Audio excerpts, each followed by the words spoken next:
So hello everyone, welcome back to my YouTube channel. I hope आप सभी अच्छे होंगे, स्वस्थ होंगे। सो क्लास, हमने लास्ट के लेक्चर में अपना फर्स्ट चैप्टर कंप्लीट किया था, वो भी क्लास 9 का।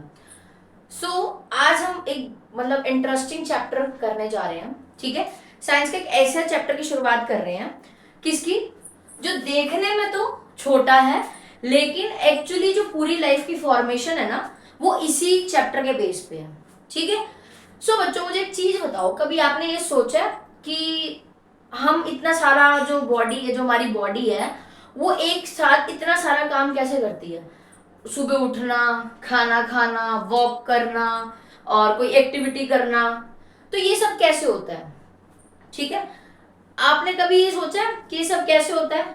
तो क्या एक बात बताओ, जो हमारी बॉडी है, जो हमारी जो बॉडी है, वो किस चीज से बनी हुई है?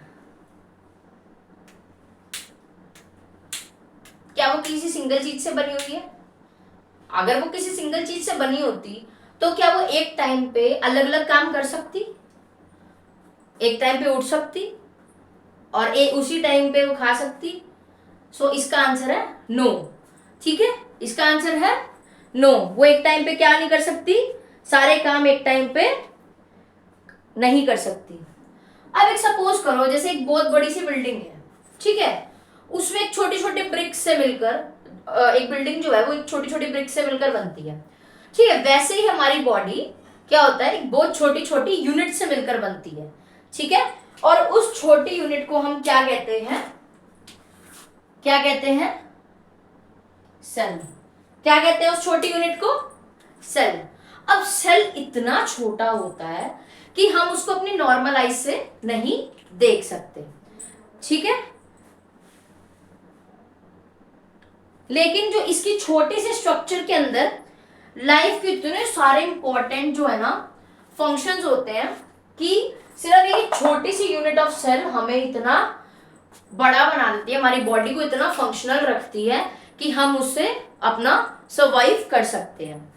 ठीक है, आज के चैप्टर में हम क्या जानेंगे कि क्या है, कैसे आज के चैप्टर में हम ये एंटर करेंगे, अपनी स्टोरी ऐसा रखेंगे कि सेल क्या है, सेल की थ्योरी कहाँ से आई, इसकी डिस्कवरी कहाँ से हुई। आज के लेक्चर में हम ये सब सीखेंगे। ठीक है, तो बिना किसी देरी करे हम ना सबसे बेसिक और अमेजिंग चीज को स्टार्ट करते हैं। ठीक है, किसको एक्सप्लोर करेंगे आज की क्लास में? सेल को। किसको? सेल को, जो कि है the fundamental unit of life. ये हमारी लाइफ के लिए बहुत ज्यादा इंपॉर्टेंट है। सो बच्चों, सबसे पहले एक क्वेश्चन आता है, और वो क्वेश्चन बहुत इंपॉर्टेंट भी है। सो आप मुझे बताओ कि सेल क्या होता है? सेल क्या होता है? सेल की डेफिनेशन क्या है? ठीक है, अब देखो, सिंपल सी लैंग्वेज में मैं बताती हूँ आपको कि सेल क्या है। सेल एक लिविंग ऑर्गेनिज्म की बॉडी को सबसे छोटे, सेल जो है वो लिविंग ऑर्गेनिज्म की जो बॉडी है ना, उसकी सबसे छोटी यूनिट होती है। ठीक है, कितनी? सबसे छोटी यूनिट। ठीक है, इसको हम अपनी नॉर्मल आईज से देख नहीं सकते। उसके बाद क्या होता है, ये जो खुद से अपने आप को रिलेट करती है, कैसे काम कर सकती है, खुद लाइफ से रिलेट करके काम कर सकती है। अब जैसे मैं आपको एग्जांपल देती हूँ, जैसे हमने अभी ब्रिक का एग्जांपल लिया है, जैसे एक घर बनाने के लिए ब्रिक की जरूरत होती है, वैसे ही किसी लिविंग ऑर्गेनिज्म को, जैसे मैं आपको बताती हूँ, एक घर को बनाने के लिए हमें ब्रिक की नीड होती है। हम ब्रिक्स ऐसे लगवाते हैं और उसके बाद हमारी बिल्डिंग्स बनती हैं ऐसे ऊपर ऊपर ऊपर करके। तो अगर हमें अपनी लिविंग ऑर्गेनिज्म को बनाना है, हमारी जो लिविंग ऑर्गेनिज्म है वो बनती है, तो वो कैसे बनती है? उसमें भी ऐसे ही हमें सेल की नीड होती है। ऐसे ऐसे सेल के साथ कॉम्बिनेशन बना के किसी भी डायरेक्शन में एक क्या बनता है? Living organism. ठीक है, यहां तक एक इंटरेस्टिंग बात है कि क्या, अब जो ये ब्रिक है, जैसे मैंने आपको यहाँ पे बताया कि जो ब्रिक है वो क्या करता है, एक एक से ऐड होके क्या बनाता है, एक पूरी बिल्डिंग बनाता है। तो ये सिर्फ बिल्डिंग बना के साइड हो जाता है, इसका कोई फंक्शन नहीं होता। लेकिन जो हमारा सेल है वो हमारा क्या है, फंक्शनल भी है। किसके साथ साथ, स्ट्रक्चर्स के साथ साथ, स्ट्रक्चर भी है उसमें और फंक्शन भी है। वेट, सेल के पास स्ट्रक्चर भी है और ये फंक्शन भी करता है, ठीक है। सो इसलिए हम इसको क्या कहते हैं, cell is a structure and functional unit of life. Cell क्या है, a structure, cell is a structural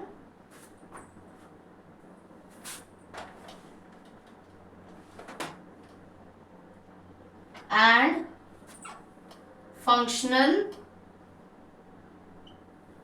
unit of life। ठीक है, यहां तक समझ आया।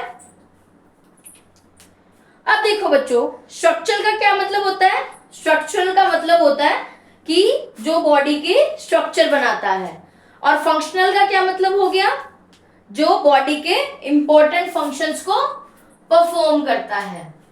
स्ट्रक्चरल क्या हो गया और फंक्शनल क्या हो गया, स्ट्रक्चरल हो गया जो आपका स्ट्रक्चर बनाता है,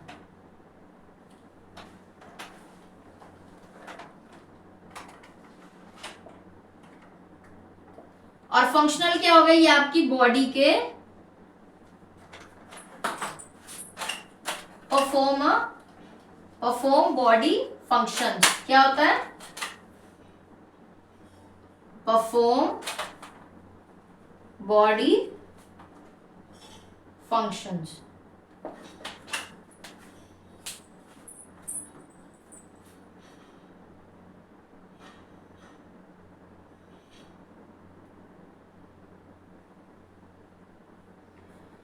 अब अगर हम अपनी बॉडी को एक बहुत बड़ी मशीन समझे तो सेल उस मशीन का सबसे छोटा और सबसे इंपॉर्टेंट पार्ट है, ठीक है। हमारे बॉडी का हर एक ऑर्गन जो है, चाहे वो हार्ट हो, चाहे वो लंग्स हो, हार्ट हो, लंग्स हो, एनीथिंग, कोई भी पार्ट हो, स्किन हो, हार्ट हो, और आपका एक नर्व सिस्टम हो, या मैसेज ट्रांसफर होना हो, सब कुछ किससे होता है, आपका सेल के बेस पे होता है। अब इससे आप क्या समझते हो कि सेल एक सबसे छोटी चीज है एक लिविंग ऑर्गेनिज्म की, तो हम क्या बोलते हैं, सेल क्या है, the fundamental unit of life. अगर हम हमारी बॉडी सेल, अगर सेल ही नहीं होगा तो हमारी बॉडी भी नहीं होगी। छोटे छोटे सेल से मिलकर हम इतने बड़े बने हैं। ये हमारी स्किन है, इसको माइक्रोस्कोप में देखोगे तो क्या होगा, इसके अंदर सेल्स मिलेंगे, ठीक है। किसी प्लांट को देखोगे उसके अंदर सेल्स मिलेंगे, किसी एनिमल को देखोगे उसके अंदर सेल मिलेंगे। हाँ, लेकिन सेल डेड सेल भी हो सकते हैं और लाइव सेल भी हो सकते हैं, ठीक है। अब एक चीज समझो, मैं मतलब आपको समझाती हूँ कि सेल्स का कैसे परफॉर्मेंस होता है हमारी बॉडी में।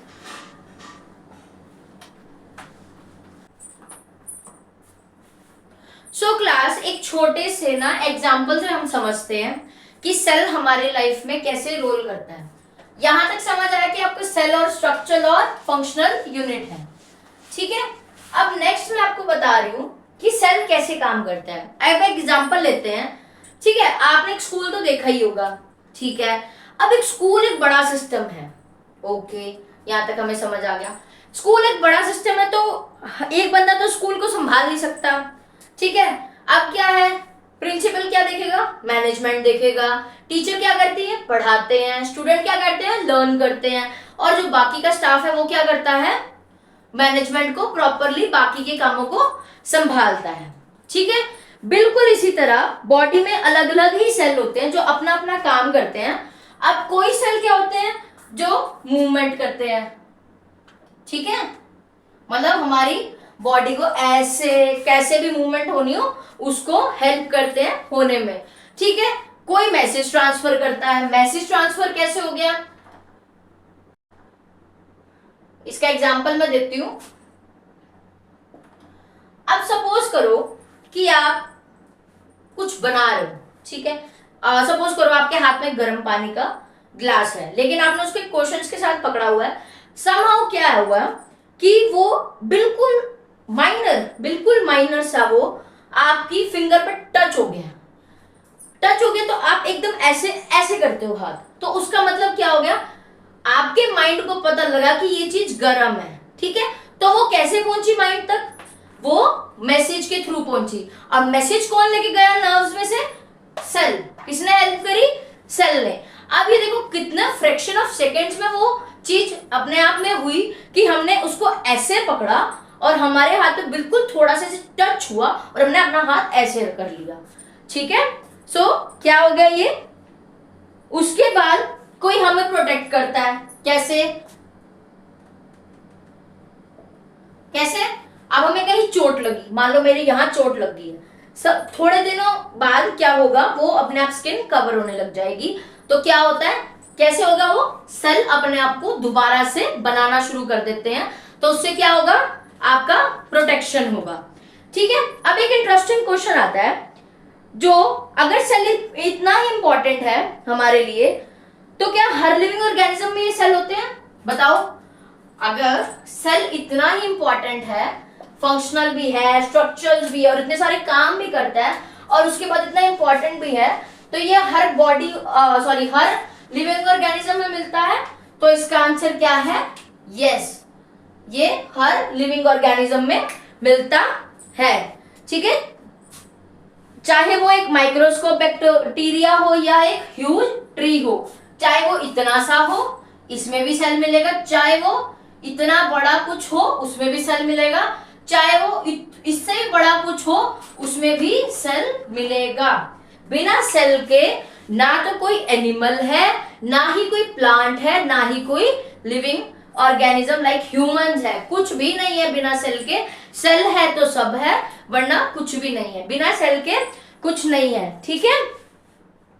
और आज हमें पता चल गया कि सेल क्या होता है और हमने क्या देखा कि कैसे कैसे सेल वर्क करता है, ठीक है। अब एक क्वेश्चन और आता है, एक इंटरेस्टिंग क्वेश्चन आता है कि सेल जो है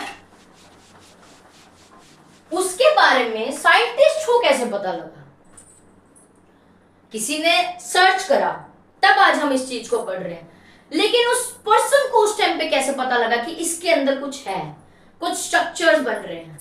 किसी ने तो पहले देखा होगा ना उसको, या कोई लाइक कह सकते हैं, और सेल जो वर्ड है उसका वर्ड मतलब जो सेल वर्ड है वो कहाँ से आया है ये, या किसी ने उसको बताया, ये सब क्या है, एक थ्योरी है। ये हमें कैसे होगा, जब हम किसी चीज को डिस्कवर करते हैं तो हमें पता होता है कि हमने उसके बारे में कैसे सर्च आउट किया है, लेकिन अब हम सेल के बारे में पढ़ रहे हैं तो हमें पता है कि भी क्या है, क्योंकि ऑलमोस्ट बुक्स में पढ़ाया जाता है, लेकिन उस पर्सन को कैसे पता लगा कि सेल क्या चीज होती है, ठीक है। अब क्या है, हर बड़ी डिस्कवरी के पीछे ना एक इंटरेस्टिंग स्टोरी होती है, जैसे कि सेल की डिस्कवरी है ना, वो भी कुछ ऐसी ही है। आज हम सेल के बारे में इतना कुछ जानते हैं, लेकिन पहले के टाइम पे साइंटिस्ट को इतना कुछ नहीं पता था कि सेल कितने टाइप के हैं, सेल क्या चीज है, सेल से क्या क्या चीज बनी हुई है। क्यों, क्योंकि सेल इतना छोटा है कि हम उसको अपनी नॉर्मल आइज से नहीं देख सकते, इसीलिए साइंटिस्ट ने एक स्पेशल इंस्ट्रूमेंट यूज करा जिसका नाम क्या है, माइक्रोस्कोप। क्या है, माइक्रोस्कोप, ठीक है, माइक्रोस्कोप। अब माइक्रोस्कोप एक ऐसा इंस्ट्रूमेंट है जिससे छोटी से छोटी चीज बड़ी दिखती है, ठीक है। जैसे मैग्नीफाइंग ग्लास होता है वो उसी की तरह होता है, लेकिन माइक्रोस्कोप क्या होता है, वो एक लाइक ऐसा स्ट्रक्चर होता है उसका आपने कभी ब्लड टेस्ट करवाया होगा, वहां पे लेबोरेटरी में भी होता है माइक्रोस्कोप, तो उसके अंदर हमारे ब्लड सेल्स देखते हैं। ठीक है, अब बच्चों साल 60 लाइक आपका ईयर 1665 की बात है। कौन सा ईयर? ईयर 1665। ईयर 1665 की बात है। एक साइंटिस्ट हुआ करते थे, कौन? Robert Hooke. रॉबर्ट हुक, ठीक है। 1665 में एक साइंटिस्ट थे रॉबर्ट हुक। उन्होंने क्या किया, इसकी स्टोरी क्या, उन्होंने क्या किया, उन्होंने अपना एक माइक्रोस्कोप जो था उनके पास, उसके अंदर क्या किया, एक प्लांट के प्लांट के जो ट्री जो होता है उसके कोक को उसने क्या किया, माइक्रोस्कोप के अंदर देखा। ठीक है, उसने देखा। अब उसने ये जजमेंट ली कि जो बाग था उसके अंदर ऐसे छोटे छोटे रूम्स बने हुए हैं, ये ऐसे ऐसे सेल बने हुए थे। ठीक है, ऐसे ऐसे रूम्स बने हुए थे, ऐसा कुछ स्ट्रक्चर था उसके अंदर। अब ये स्ट्रक्चर उसने क्या करा, उन्होंने ये छोटे रूम्स में जैसा था, तो इस स्ट्रक्चर को उन्होंने क्या नाम दिया? सेल। अब सेल क्यों नाम दिया? सेल वर्ड जो है वो एक लैटिन वर्ड से आता है जो कि होता है सेलुला। किससे आता है? लैटिन वर्ड क्या है इसका? सेलुला, जिसका मतलब क्या होता है? Small rooms. क्या होता है? Small rooms. ठीक है, यहां तक समझ आया बच्चों? बट यहां ना एक बहुत इंपॉर्टेंट बात समझना जरूरी है कि जो रॉबर्ट हुक है, जो ये साइंटिस्ट है, उसने सेल की डिस्कवरी तो करी, लेकिन वो एक्चुअली में लिविंग सेल नहीं थे, वो एक डेड सेल थे। कैसे? कि जो कोक उसने ले रखा था, मतलब जो बाग उसने ले रखी थी ट्री की, वो एक डेड थी। उसके अंदर जो उसने सेल डिस्कवर करे थे वो डेड सेल थे। ठीक है, लेकिन जो उसकी डिस्कवरी है ना, उसने क्या किया, बायोलॉजी की दुनिया में एक नया चैप्टर शुरू कर दिया। ठीक है, अब इसके बाद एक और साइंटिस्ट आते हैं, कौन? जिन्होंने इसको आगे और रिसर्च करा। उनका क्या नेम है? उनका नेम है एंटोन वेन लियोवेनहुक। ठीक है, अब इसके अंदर क्या कंट्रीब्यूशन है? कंट्रीब्यूशन ऑफ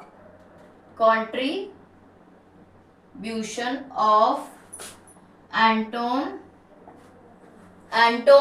वेन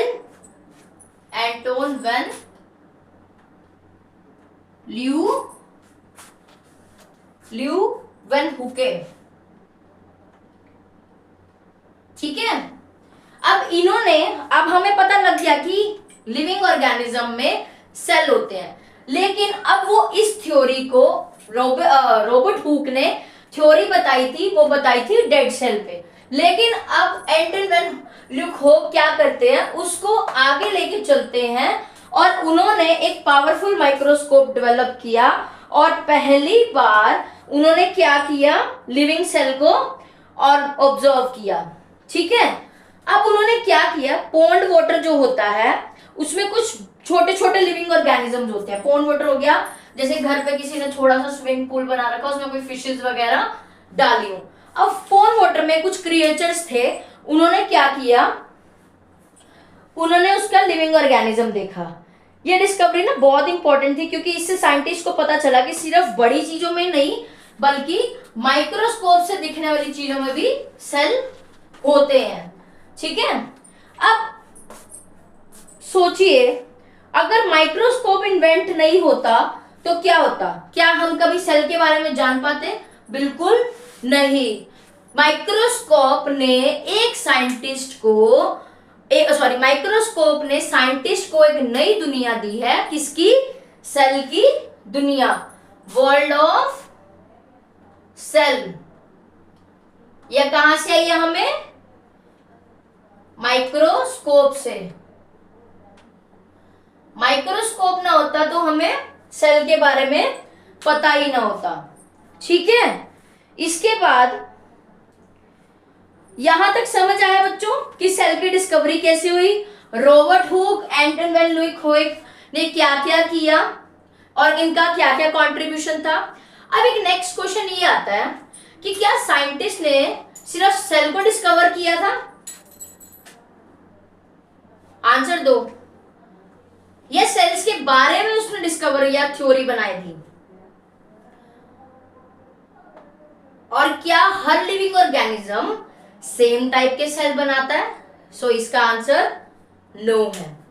और वैसे भी अभी क्या है, ये जो हम समझेंगे ना सेल थ्योरी, ये टॉपिक आपका सेल थ्योरी में कवर होगा कि क्या साइंटिस्ट ने सिर्फ सेल डिस्कवर किया था या उसके बारे में कोई थ्योरी भी दी थी, और लिविंग ऑर्गेनिज्म जो होता है वो सेम टाइप के सेल बनाते हैं या नहीं। ठीक है, अब जो साइंटिस्ट ने सेल को डिस्कवर कर लिया तो उनके माइंड में एक और बड़ा क्वेश्चन आया कि आखिर ये सेल कितना इंपॉर्टेंट है, क्या हर लिविंग ऑर्गेनिज्म इससे बना होता है?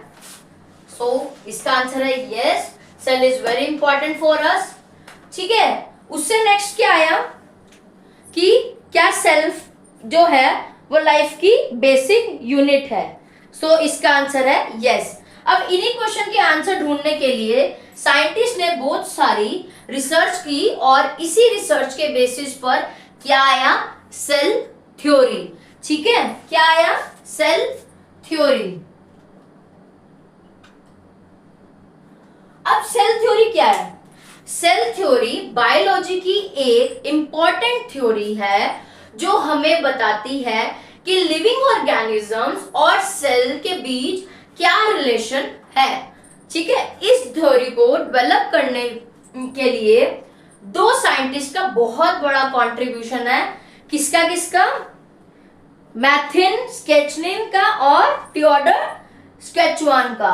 किसका? मैथिन, लेट मी जस्ट राइट, मैथियन और किसका? मैथियन स्केचलिन का और थियोडर स्केचवान का। उसके बाद किसका था?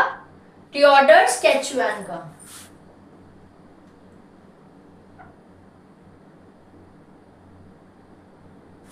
ठीक है, सबसे पहले बात करते हैं स्केडलिन की।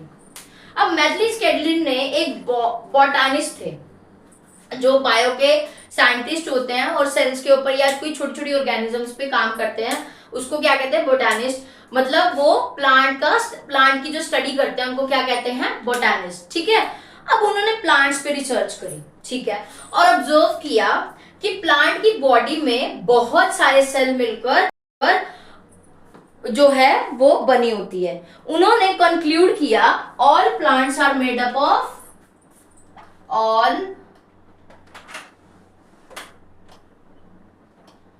plants are made up of cell। ठीक है, all plants are made up of cell मतलब प्लांट्स की बेसिक यूनिट सेल होती है। अब उसके बाद आते हैं थियोडर स्केचवान, जिन्होंने क्या करी? एनिमल पे रिसर्च करी और उन्होंने भी ऑब्जर्व किया कि जो एनिमल्स हैं उनकी बेसिक लाइफ की यूनिट भी सेल है। सेल थ्योरी का जो है बहुत बड़ा रोल है। अब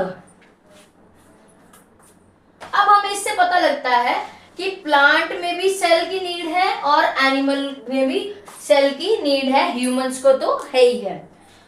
अब ना सेल थ्योरी के थोड़े से मेन पॉइंट्स हैं जो कि हमें सेल थ्योरी को प्रॉपरली बताते हैं।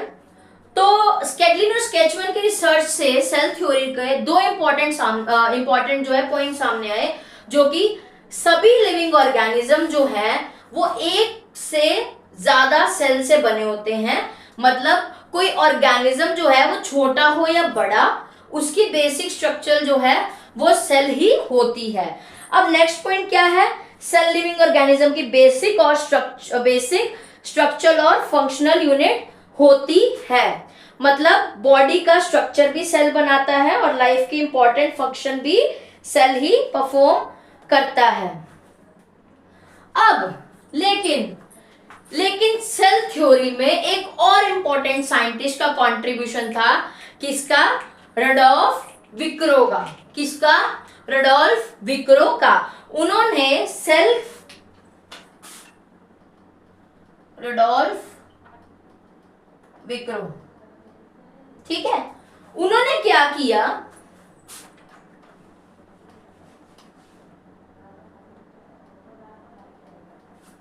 अब उनका कहना क्या था? एक इंपॉर्टेंट स्टेटमेंट ऐड करी, जो सेल्स हैं, all cells arise from the pre existing cell. अब इसका मतलब समझो कि ये एक सेल है, ठीक है, एक सेल है, तो मेरी बॉडी में बहुत सारे सेल कैसे बनेंगे? या अगर कोई सेल खत्म हो गया, मर गया है, तो वो न्यू कैसे बनेगा? तो ये है कि एक सेल जो है वो अपने पहले वाले सेल की वजह से बनता है। तो इसका क्या बोला उन्होंने कि जितने भी नए सेल्स बनते हैं वो एक प्री एग्जिस्टिंग, जो ऑलरेडी एक सेल होता है, उसकी वजह से बनते हैं। ठीक है, इसका मतलब है कि नए सेल्स हमेशा पहले से ही प्रेजेंट सेल से बने होते हैं। जैसे कि एक प्लांट की ग्रोथ होती है तो नए सेल्स सेल्स बनते हैं और पुराने सेल्स डिवाइड होते हैं। ठीक है, अब मैं इसको एक रियल लाइफ एग्जांपल में आपको समझाती हूँ, सिंपल सा। सपोज करो लाइक एक छोटा सा बेबी ग्रो कर रहा है और एक अडल्ट है, एक छोटा बेबी है और वो एक अडल्ट बनता है, तो उसकी बॉडी में सेल्स की नंबर इंक्रीज होती है। तो क्या होता है? ये ग्रोथ नए सेल्स के फॉर्मेशन की वजह से होती है। कैसे होती है? कि हमारी बॉडी में नए सेल्स बने हैं, उसकी वजह से हमारा बच्चा जो है वो ग्रोथ कर रहा है। मतलब हमारी बॉडी में हर सेकेंड सेल एक लेवल पर बहुत सारे चेंजेस होते रहते हैं। सब कभी अभी जैसे मैं आपको पढ़ा भी रही हूं ना, तो इस टाइम पे भी मेरी बॉडी में सेल बहुत सारे चेंजेस कर रहा है। ठीक है, आई होप बच्चों आपको यहां तक समझ आया होगा। ठीक है, अब हमने आज के लेक्चर में क्या पढ़ा कि क्या होता है सेल थ्योरी, क्या है लिविंग ऑर्गेनिज्म प्लस सेल। ठीक है, सेकंड क्या है आपका? स्केडलिन कौन थे? स्केडलिन एक बायो क्या थे? बोटैनिक थे, जो कि प्लांट रिसर्च करते हैं, प्लांट के ऊपर रिसर्च करते हैं। ठीक है, उसके बाद स्केचुअन कौन थे? स्केचुअन